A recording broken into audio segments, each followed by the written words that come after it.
Chowmein मोनसे कफि मोनसे लाबो आंनो। जागोन दे सार, दसे जिरायथ'दे।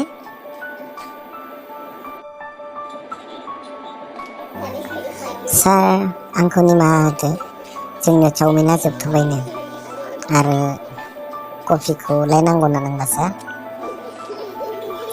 माबायदि केफरा बेलाय चावमिन जोबलायनाय खामानि गैया। मा खामानि गैयिथ' खालामले बेलाय चावमिन जोबलायनाय इमान ओंखाम उखैदों आंखौ। थोद।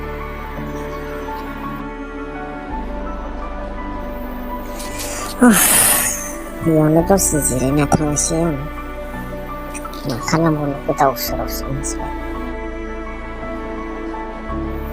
मा खालामबावगोनलै, जोबोद ओंखाम उखैसोबाय। थांफिननोसै दा।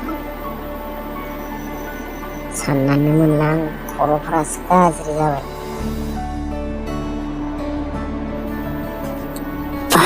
मासे समायना सिख्ला नुखोब्रा आंलाय। आयै, मासे समायनालै बेलाय सिख्लाया। मोननायबा लांगौमोनलै आं। मासे मोजां सेंग्रा जिरायना दं बेयावलाय। आदाया जि साफाखामोन, रायज्लायनायबा जागौमोन आंजों एसे।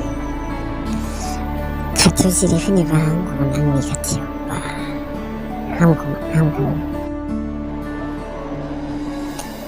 हा जिरायमारबायथ'।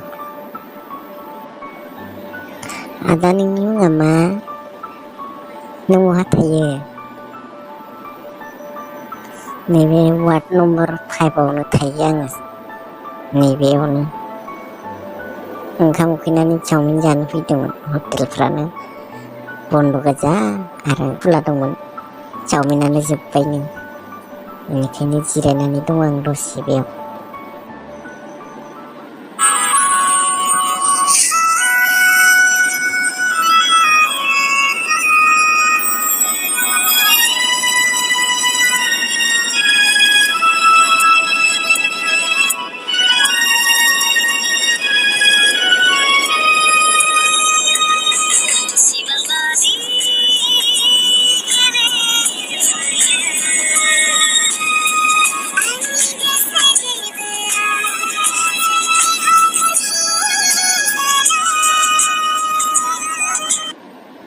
आयौ फाग्ला, गोसोआ बावगारलायदों।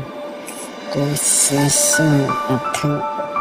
आयौ मासे समायना सिख्ला बेलाय।